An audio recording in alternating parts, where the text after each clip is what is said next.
What's up, folks? Back with another reaction, back with some more classical music, and we're back to start another multi-video reaction because it's a multi-movement piece. I do have a couple others on deck. I mentioned before I am going to react to Beethoven's Emperor Concerto. There's someone who requested Bach, Air on a G string. These things are definitely on the list. I did have this one on the list earlier just because I'm a huge Dvořák fan. I've mentioned this in a couple of my classical reactions, so I did want to get to some Dvořák quickly. But like I said, those two things are on the list. I have not forgotten. Nevertheless, we're going to listen to his Czech suite. If you didn't know Antonin Dvořák, he's a Czech composer who spent time in the United States. I believe he taught in New York for a while, and ultimately his experiences in the United States in some ways informed his writing of the New World Symphony, maybe his most famous piece, his Ninth Symphony. But he wrote a lot of really great things. I'm a huge fan of his Slavonic dances, honestly. We're going to get to those, but I did want to start with the Czech suite because it's one of the first things that I heard by him. So we're going to listen to his Czech suite. It's Opus 39. This is a performance by the Polish National Radio Symphony Orchestra of, I don't know how you pronounce, Katowice? Katowice? I'm not sure. Katowice? Maybe it's Katowice. I believe that's the location of this orchestra. Shout out to the orchestra, and I apologize to my Polish friends. I do have some Polish techno friends. I'm sure I butchered that name. I do apologize greatly. But yes, this is the Polish National Radio Symphony Orchestra, conducted by Antoni Wit. And let me see if I have a year. This was recorded in 1993 and 1994 in two separate sessions. Although so the Czech suite, that was in 1994. So yes, this was recorded in April of 1994. As I said, it's conducted by Antoni Wit. And we're going to listen to the first movement of the Czech suite, which is called the Preludium, also known as a Pastorale, or it is a Pastorale. It's a five-piece or a five-movement piece, so there'll be 5 videos. But like I said, we're going to start with the Preludium, which is a Pastorale, and as I said, this is Antonin Dvořák's Czech Suite, Opus 39.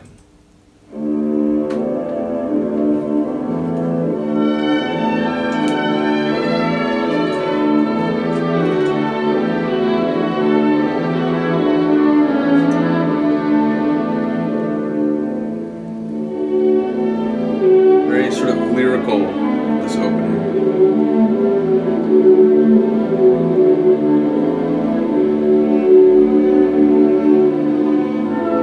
And it does have a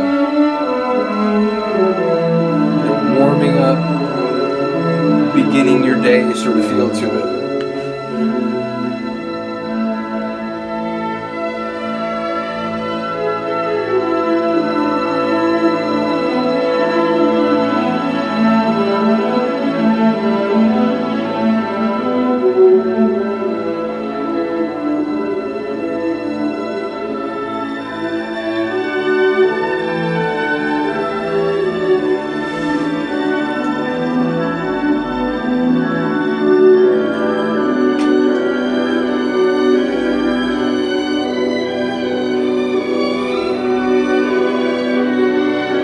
I've said this about a few composers, but Dvořák really writes well for strings, especially violins.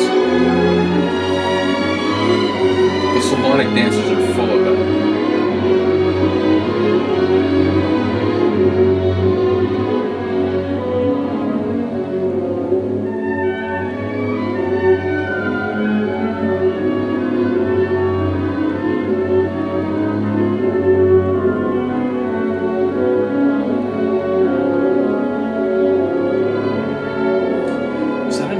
Was that a clarinet? I think that was an oboe.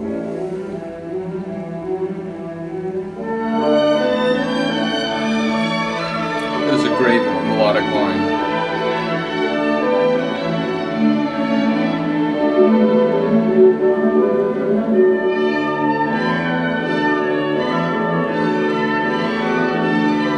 Sort of a lateral quality to that sort of back and forth rhythm. It's like fuller than that opening section where it felt a little more, again, warming up, easing into the day. Now it feels like there's more energy.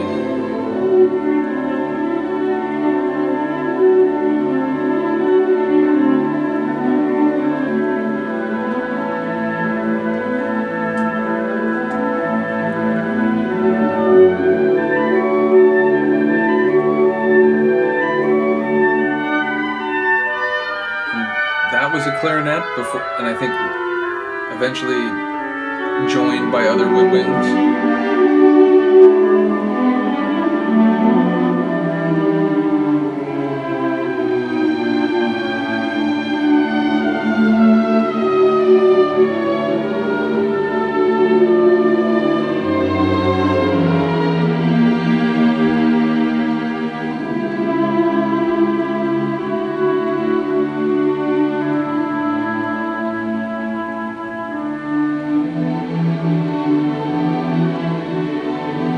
Soft and pleasant.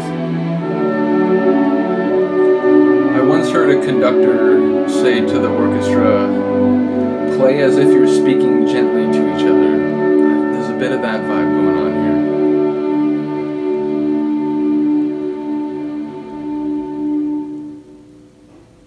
What an opening.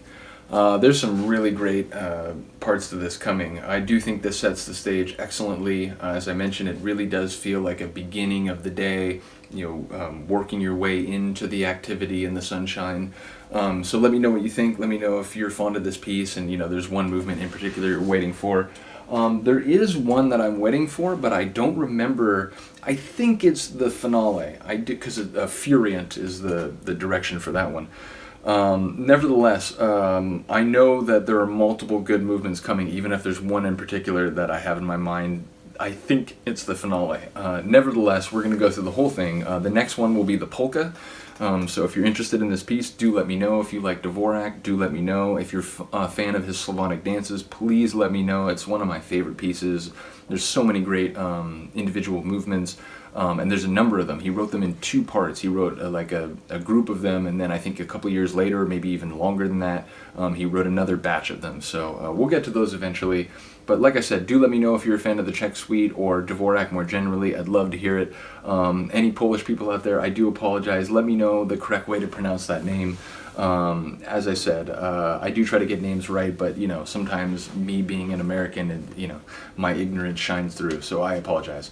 Nevertheless, I did want to mention as a final point that this is on Naxos Records. When I was in my early 20s, I got dozens, literally dozens of Naxos CDs, because they and another label, Amadis, both those labels offered classical CDs for very economical prices. We're talking like $2.99, $4.99, and so on. So me and a friend of mine who was in that history of classical music class that I've talked about in a couple of my classical reactions, I took a 2-semester course when I was an undergrad in college about the history of Western classical music, and I was already in love with classical music, but those courses really clinched it and just made me a lifelong fan and student of classical music.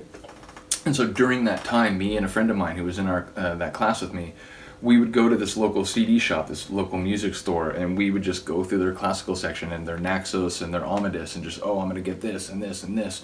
So yeah, I haven't talked to him in a long time, but unless he sold it all, he had a pretty large classical collection too. But yeah, so I have a lot of Naxos CDs, so this is one of the ones that I got back in that era. Anyway, let me know what you think. As I said, the next piece that we will look at or listen to is the polka, which is the second movement of the Czech Suite. So I hope you're here for it. Thank you for listening and watching. I'll see you next time. Peace.